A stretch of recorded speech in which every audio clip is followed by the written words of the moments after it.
2025년 7월 13일 이번 주 하나님께서 주시는 말씀은 누가복음 2장 21절의 본문을 가지고 이름이라는 제목으로 하나님의 말씀을 나누기를 원합니다. 누가복음 2장 21절 이렇게 기록되어 있습니다. 할례할 8일이 되매 그 이름을 예수라 하니 곧 잉태하기 전에 천사가 일컬은 바로라. 지난번에는 이 앞부분 할례할 8일이 되었다라는 이 부분을 가지고 할례에 대한 메시지를 나누었고요. 이번에는 그 뒷부분 그 이름을 예수라 하니 곧 잉태하기 전에 천사가 일컬은 바로라, 이 부분에 대해서 말씀을 나누고자 합니다. 성경을 보면요, 아이가 출생하기도 전에 그 이름이 먼저 지어진 예가 여러 번 나옵니다. 오늘 본문에 나오는 이 예수님도 그 이름이 예수님께서 태어나기 전에 이미 천사가 그 이름을 알려준 그러한 케이스죠. 창세기 16장 11절에 보면 이스마엘이라는 인물이 나옵니다. 그런데 이 이스마엘도 이름을 이스마엘이 태어나기 전에 이미 천사가 와서 그 이름을 알려주지요. 창세기 16장 11절을 읽어드리겠습니다. 여호와의 사자가 또 그에게 이르되 네가 임신하였은즉 아들을 낳으리니 그 이름을 이스마엘이라 하라. 이는 여호와께서 내 고통을 들으셨음이니라. 그리고 이 이스마엘이라는 이름을 이스마엘이 아직 태어나기 전에 이렇게 알려주시고 또 그 이스마엘에게 복을 주십니다. 그래서 창세기 17장 20절에 보면 이스마엘에 대해서 이렇게 복을 내리죠. 내가 그에게 복을 주어 그를 매우 크게 생육하고 번성하게 할지라. 그가 12두령을 낳으리니 내가 그를 큰 나라가 되게 하려니와. 자, 이 본문에 보시면 이스마엘에 대해서 복을 주었다라고 표현을 하고요. 그 복의 내용이 뭐냐면 크게 생육하고 번성하게 해주겠다라고 말합니다. 자, 번성하게 해주겠다라는 말, 창세기 1장 28절이 연상되죠. 하나님이 그들에게 복을 주시며 하나님이 그들에게 이르시되 생육하고 번성하여 땅에 충만하라. 여기와 연관이 되죠. 자, 그리고 또 다시 창세기 17장 20절로 돌아와서 그가 12두령을 낳겠다라고 했습니다. 자, 두령이라는 것은 말 그대로 통치자를 말합니다. 그러므로 이스마엘이 자녀를 낳았는데 12자녀를 낳았는데 그 12자녀가 다 지방의 통치자가 되었다라는 겁니다. 그러니까 많은 삶의 축복을 받은 거죠. 자녀의 축복도 받았습니다. 땅을 정복하라고 했는데 그 창세기 1장 28절에 보면 땅에 충만하라, 땅을 정복하라 라고 말을 하는데 이 말씀처럼 땅을 정복하고 있는 거죠. 이 말씀이 그대로 이스마엘에게 성취가 되었습니다. 바다의 물고기와 하늘의 새와 땅에 움직이는 모든 생물을 다스리라 하시니라. 그러니까 실제로 다스리는 축복을 받았죠. 이처럼 이스마엘에게도 하나님께서 이런 삶의 축복을 주셨습니다. 자, 또 성경에 이름이 먼저 태어나기 전에 기록된 사람 이삭이 있는데요. 자, 이삭은 창세기 17장 19절에 보면 이렇게 말하고 있습니다. 내 아내 사라가 내게 아들을 낳으리니 너는 그 이름을 이삭이라 하라. 내가 그와 내 언약을 세우리니 그의 후손에게 영원한 언약이 되리라. 자, 여기에서도 사라가 아들을 낳을 것인데 그 아들의 이름을 이삭이라고 미리 알려주는 장면이 나옵니다. 자, 이번에는 이 이삭에게 어떠한 축복을 주시느냐? 아까 이스마엘에게는 삶을 살아가면서 인생을 살아가면서 받을 수 있는 육신적 축복에 주로 집중이 되어 있었다면 이삭은 그러한 삶에 주어지는 그러한 생활의 축복뿐만이 아니라 영적인 축복을 더하여 주시는 것을 확인할 수가 있습니다. 그 영적인 축복이라는 것은 바로 메시아가 우리의 구주로 오실 것인데 그 메시아의 계보에 이삭이 들어가고 또 그러한 영적인 메시아의 계보의 축복을 이루기 위해서 구약에 예언된 그 약속들이 이 이삭과 그 후손들을 통해서 이루어지는 것을 약속으로 주시고 또 일부는 실제로 성취가 되기도 하는 것이죠. 자, 창세기 26장 2절을 보면 이렇게 말합니다. 여호와께서 이삭에게 나타나 이르시되 애굽으로 내려가지 말고 내가 네게 지시하는 땅에 거주하라. 이 지시하는 땅이 바로 메시아가 태어날 땅이신 거죠. 땅인 거죠. 또한 창세기 26장 3절 4절에도 뭐라고 말을 합니까? 이 땅에 거류하면, 즉 이 메시아가 오실 땅에 거류하면, 이 가나안 땅에 거류하면 내가 너와 함께 있어 내게 복을 주고 내가 이 모든 땅을 너와 또 누구에게 줍니까? 네 자손에게 주리라 라고 기록하고 있습니다. 내가 네 아버지 아브라함에게 맹세한 것을 이루어 네 자손을 하늘의 별과 같이 번성하게 하며 이 모든 땅을 네 자손에게 주리니 네 자손으로 말미암아 천하 만민이 복을 받으리라. 어떻게 이삭의 자손으로 말미암아 천하 만민이 복을 받습니까? 이삭의 후손 중에 인류의 구주 되시는 예수 그리스도가 오셨죠. 그러므로 예수 그리스도를 믿는 모든 사람은 구원의 축복을 받습니다. 그러한 관점에서 이 창세기 26장 4절의 말씀은 성취가 된 것이죠. 네 자손으로 말미암아 천하 만민이 복을 받은 것입니다. 또 그냥 문자 그대로만 보아도 유대인들을 통해서 인류가 많은 혜택을 받은 것도 사실입니다. 노벨상 수상자의 3분의 1이 유대인 계열이죠. 그런 것만 봐도 인류 역사에도 많은 좋은 영향력을 끼치고 있는 것이 맞죠. 자, 창세기 26장 12절에 보면 이삭은 그 땅에서 농사해왔는데 그 해에 100배나 얻었습니다. 이것을 여호와께서 복을 주셨다라고 표현을 합니다. 실제로 이러한 생활의 경제적 축복도 하나님은 이삭에게 허락하여 주셨습니다. 창세기 26장 19절에도 이렇게 말합니다. 이삭의 종들이 골짜기를 파서 샘 근원을 얻었더니 땅을 팠더니 우물물이 나오는데 그것이 아주 샘의 근원이 나오는 거죠.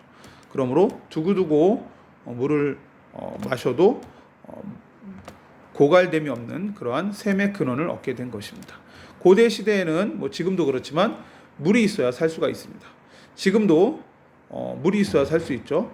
모든 인류 문명의 시작은 다 물이 있는 강을 중심으로 이루어지죠. 메소포타미아 문명은 유프라테스 강과 티그리스 강 주변에 시작됐죠. 그죠? 황하 문명도 그죠? 중국의 그죠? 그 강 중심으로 그렇게 이루어지는 겁니다. 대한민국의 수도인 서울도 한강을 중심으로 수도가 구성되어 있죠. 그런 것처럼 물이 있어야 사람은 살 수가 있습니다. 그런데 이 인생을 살면서 가장 근본이 되는 이 물을 근원을 얻었다는 거죠. 샘 근원을 얻었다. 하나님께서 이삭을 축복하셨다는 것을 알 수가 있는 것입니다.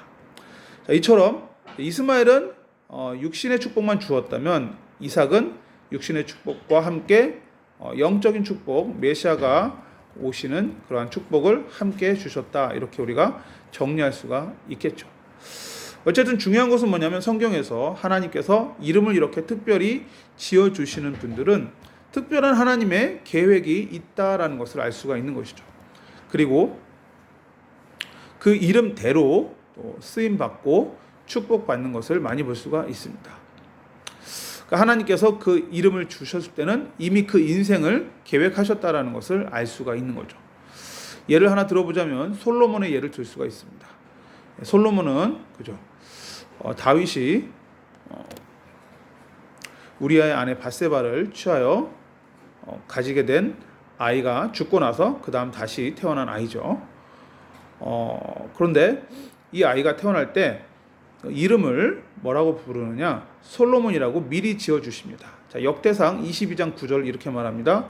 보라, 한 아들이 내게서 나리니 그는 온순한 사람이라 내가 그로 주변 모든 대적에게서 평온을 얻게 하리라. 그의 이름을 솔로몬이라 하니 이는 내가 그의 생전에 평안과 안일함을 이스라엘에게 줄 것임이라. 자, 이 솔로몬이라는 이름 자체가 뜻이 바로 평안이라는 뜻, 평화라는 뜻입니다. 자, 이스라엘 사람들이 인사할 때 어떻게 인사합니까? 샬롬이라고 인사하죠. 그 샬롬과 솔로몬 발음이 비슷하죠. 원어가 비슷한 겁니다. 그런 평화, 안녕, 평안 이런 뜻이 바로 이 이름에 있습니다. 실제로 그 이름처럼 솔로몬의 그 생애 동안에는 왕 재위 기간에 굉장히 나라가 평안했다라는 것을 우리가 기록을 통해 알 수가 있죠. 이처럼 말씀해 주신 그대로 이름을 지어 주신 그 이름의 뜻 그대로 하나님은 그 사람의 인생을 계획하시고 축복하시고 인도하신다라는 것입니다. 자, 고레스라는 사람이 있는데요. 이사야서 44장 28절에 이렇게 말합니다. 고레스에 대하여는 이르기를 내 목자라 그가 나의 모든 기쁨을 성취하리라 하며 예루살렘에 대하여는 이르기를 중건되리라 하며 성전에 대하여는 네 기초가 놓여지리라 하는 자니라. 계속해서 이사야서 45장 1절에 이렇게 말합니다. 여호와께서 그의 기름 부음을 받은 고레스에게 이같이 말씀하시되 내가 그의 오른손을 붙들고 그 앞에 열국을 항복하게 하며 내가 왕들의 허리를 풀어 그 앞에 문들을 열고 성문들이 닫히지 못하게 하리라.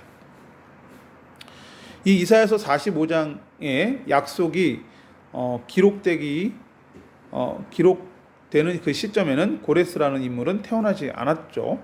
그러니까 고레스 왕이 태어나기도 전에 성경에는 이미 고레스라는 이름이 예언되어 있었다라는 것입니다. 근데 그 예언대로 고레스 왕이 이스라엘 포로가 되었던 이스라엘 백성을 다시 예루살렘으로 돌아갈 수 있도록 그렇게 은혜를 베풀어 주죠. 그러니까 이런 것처럼 하나님께서 어떤 특정인의 이름을 성경에 기록해 두었을 때는 그리고 태어나기도 전에 그 이름을 알려주셨을 때는 그 사람 인생 전체를 이름뿐만이 아니라 인생 전체를 계획하시고 인도하신다라는 것을 알 수가 있는 것입니다. 자, 세례 요한도 그렇죠. 누가복음 1장 13절에 천사가 그에게 이르되 사가랴여 무서워하지 말라 너의 간구함이 들린지라 내 아내 엘리사벳이 내게 아들을 낳아 주리니 이름을 요한이라 하라. 자, 아내 엘리사벳이 아들을 낳아 줄 것인데 그 이름은 요한입니다. 그런데 이 요한의 인생은 이미 이름을 주셨다라는 건 이 요한에 대한 하나님의 계획도 이미 정해져 있다라는 거죠.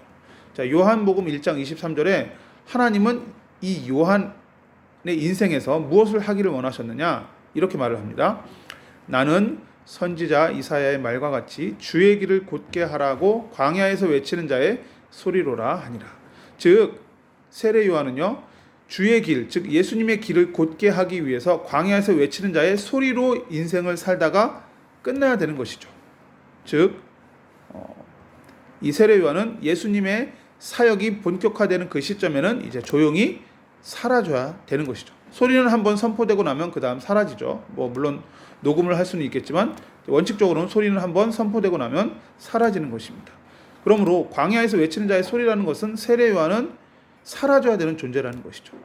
그래서 세례 요한이 이렇게 말을 하잖아요. 나는 망해야 되고 예수님은 흥해야 된다. 그렇게 말씀을 하죠. 자, 마가복음 6장 14절에서 29절, 마가복음 6장 14절에서 29절을 보면 세례 요한의 순교에 대해서 기록하고 있습니다. 세례 요한이 목이 잘려 순교하는 그런 장면이 바로 여기에 기록되어 있죠. 즉 세례 요한의 역할은 광야에서 외치는 자의 소리까지만이 그의 역할이었던 것이죠. 그 이상 세례 요한의 인생이 부각되거나 높임받거나 하면 안 되는 것이죠. 왜요? 예수님이 높임받아야 되기 때문에 그렇습니다. 이처럼 인생을 하나님께서 이미 이렇게 계획하셨다는 것을 알 수가 있는 것입니다. 어떤 사람은 순교를 하나님께서 계획하시고 부르시는 분도 있다라는 것입니다. 물론 그런 사람이 많지는 않겠지만 개 중에는 있다라는 것이죠. 자, 그렇다면 오늘 본문에 나오는 예수님은 과연 그 이름을 통해서 우리가 어떤 하나님의 계획이 있는지를 우리가 또 살펴볼 수 있겠죠. 자, 그 이름을 예수라 한다고 했습니다. 자, 그럼 예수의 뜻이 뭡니까? 마태복음 1장 21절에 이는 그가 자기 백성을 그들의 죄에서 구원할 자이심이라 하니라. 즉 우리를 죄에서 구원할 자가 바로 예수님이십니다. 그러므로 누구든지 예수님께서 나의 죄를 위해서 십자가에서 몸이 찢기시고 피 흘리시고 내 죄 때문에 죽기까지 하시고 또 모든 죄를 용서하셨다는 증거로, 죄값을 다 치르셨다는 증거로, 그분이 하나님이라는 증거로 무덤에서 죽음의 권세를 깨뜨리고 부활하셨는데, 이 예수님의 십자가 사건, 죽음과 부활하심을 나의 사건, 나를 위한 사건으로 믿기만 하면 우리는 예수님의 그 피의 공로로 인하여 죄 용서함을 받습니다. 하나님의 자녀가 됩니다. 영생을 얻습니다. 천국 백성이 됩니다. 이것이 바로 예수님의 이름의 의미인 것이죠. 그가 자기 백성을 그들의 죄에서 구원할 자이심이라. 그렇죠? 또 예수님은 어떠한 이름을 가지고 계셨습니까? 마태복음 1장 23절에는 이렇게 말합니다. 보라, 처녀가 잉태하여 아들을 낳을 것이요 그의 이름은 임마누엘이라 하리라 하셨으니, 이를 번역한즉 하나님이 우리와 함께 계시다 함이라. 즉 예수님의 이름은, 또 다른 이름은 임마누엘인데, 임마누엘의 뜻은 하나님이 우리와 함께 계신다라는 뜻입니다. 즉 누구든지 예수님을 믿으면 예수님을 통해서 우리는 하나님과 영원히 함께 할 수 있게 되는 것입니다. 하나님과 영원히 함께 할 수 있는 방법이 바로 뭐예요? 임마누엘로 오신 예수님을 믿는 것입니다. 즉 예수님은 이 땅에 목적을 갖고 오셨는데, 그래서 그 목적을 이루기 위해서 이미 예수님이 태어나기도 전에 그 이름이 천사를 통해서 미리 예고되었는데, 그러한 예수님의 인생은 바로 이 땅에서 잘 먹고 잘 살기 위한 것이 아니라 바로 죽기 위해서 이 땅에 오셨다는 것입니다. 우리를 죄와 죽음과 지옥과 사탄의 권세로부터 구원하기 위해서 예수님은 이 땅에 죽기 위해서 오셨습니다. 그리고 부활하시고 승천하셔서 구원의 길을 여시기 위해서 오신 것입니다. 자, 그렇다면 이제 말씀을 조금 정리할게요. 이처럼 하나님은 우리 각자의 인생에 대해서 관심을 가지시고 우리의 인생을 돌보고 계신다라는 것입니다. 저와 여러분들 한 명 한 명의 인생을 이렇게 방금 언급했던 이 인물들처럼 예수님, 세례 요한, 고레스, 이삭, 솔로몬, 그리고 이스마엘, 이러한 인물들을 제가 언급을 했는데, 이렇게 성경에 기록된 그러한 인물들처럼 저와 여러분들의 인생도 하나님께서는 그렇게 계획을 가지시고 부르셨다라는 것입니다. 자, 요한복음 1장 9절에는 이렇게 말을 합니다. 참빛 곧 세상에 와서 각 사람에게 비추는 빛이 있었나니. 각각의 사람에게 비추는 빛이 있었다. 이 빛이 바로 예수님이죠. 예수님이 각 사람에게 구원의 은혜를 임하게 하고 예수 그리스도의 복음을 깨닫게 하시는데, 각 사람에게 각각 다르게 임하신다라는 겁니다. 다른 때에 다른 환경과 다른 방식을 통해서 임하게 되는 것입니다. 디모데전서 2장 4절은 하나님은 모든 사람이 구원을 받으며 진리를 아는 데에 이르기를 원하신다라고 말을 하고 있습니다. 그러므로 하나님은 모든 사람을 향해서 구원의 계획을 갖고 계시고, 그 모든 사람 각각의 상황 형편에 맞게 하나님의 때에 하나님은 빛으로 우리를 찾아오신다라는 것입니다. 그러므로 저와 여러분들의 인생에 하나님은 계획이 있다 없다?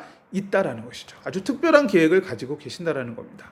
이사야서 43장 1절도 이렇게 말을 합니다. 우리말 성경으로 읽으면 이렇게 됩니다. 중간에 이렇게 말을 합니다. 야곱아, 너를 창조하신 분이 말씀하신다. 이스라엘아, 너를 만드신 분이 말씀하신다. 내가 너를 건져주었으니 두려워하지 마라. 여기부터가 중요해요.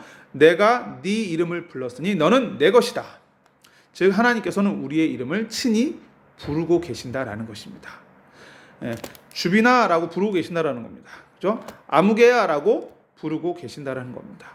그러면서 그 이름을 부르심으로 너는 내 것이다 라고 말씀을 하고 계시는 겁니다. 내가 네 이름을 불렀으니 너는 내 것이다. 이사야서 43장 7절은 뭐라고 말해요? 내 이름으로 불려지는 모든 자, 곧 내가 내 영광을 위하여 창조한 자를 오게 하라. 그를 내가 지었고 그를 내가 만들었느니라. 왜 우리를 부르셨어요? 하나님의 영광을 위해서 창조했다라고 말을 하고 있습니다. 이사야서 49장 15절에도 뭐라고 말해요? 나는 너를 잊지 아니할 것이다. 우리를 기억하고 계십니다. 그리고 우리는 하나님의 영광을 위해서 그렇게 지음 받았습니다. 우리 각자의 인생을 그리고 인도하고 계십니다. 예수님을 알도록 인도하시고 이제는 예수님을 위해서 살도록 우리 인생을 인도하십니다. 이사야서 49장 16절은 절대로 우리를 잊지 않습니다. 내가 너를 손바닥에 새겼다라고 말을 하고 있습니다. 심지어 우리를 위해서 마태복음 18장 10절에는 담당 수호 천사도 준비되어 있습니다. 시편 48편 14절은 이렇게 말합니다. 이 하나님은 영원히 우리 하나님이시니 그가 우리를 죽을 때까지 인도하시리로다. 우리의 죽는 날까지 하나님은 우리를 인도하고 계십니다. 하나님은 여러분들을 사랑하시고 그리고 여러분들을 향해서 최고의 좋은 계획을 가지고 계십니다. 그러니 담당 수호 천사도 있는 것이고 여러분의 이름을 부르고 계시고 여러분을 하나님의 손바닥 속에 새기고 계시고 여러분들을 절대로 잊지 아니하신다고 약속하고 계시는 것이지요. 그러므로 말씀을 이제 마무리를 하겠습니다. 그러므로 우리를 죽을 때까지 인도하시는 하나님의 계획하심과 인도하심을 우리가 받아야 되잖아요. 즉 성령 인도를 받아야 되는데 어떻게 하면 성령 인도를 받을 수 있습니까? 우리가 매일매일 매 순간의 삶에서 하나님의 말씀과 하나님을 향한 기도로 우리가 하나님과 늘 연결되어 있어야 됩니다. 이것을 하기 위한 가장 좋은 방법이 바로 뭐냐면 렉시오 디비나입니다. 렉시오 디비나가 뭐냐면은 디바인 리딩이라는 건데 경건한 독서를 말하는 건데 하나님의 말씀을 늘 읽고 그죠? 묵상하는 것을 말합니다. 큰 두 번째로 그죠? 말씀과 기도로 하나님과 연결되어 있을 뿐만이 아니라 큰 두 번째로 하나님의 주권을 인정해야 됩니다. 그래야 우리는 성령의 인도하심을 받을 수 있습니다. 나 아니면 안 된다라는 생각을 그러한 교만한 생각을 버려야 됩니다. 겸손해야 된다는 것이죠. 역대하 35장 20절에서 21절을 보면 요시야에 대한 이야기가 나옵니다.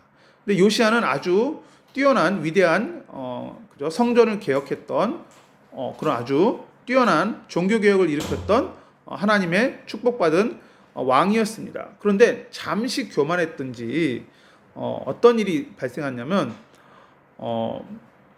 애굽왕 느고가 유브라데 강가에 갈그미스를 치러 정복하기 위해서 올라오는데 이스라엘이 그냥 잠시 길만 비켜주면 되는데 요시야가 그렇게 할 수 없다 그러면서 이 느고왕과 대적을 합니다.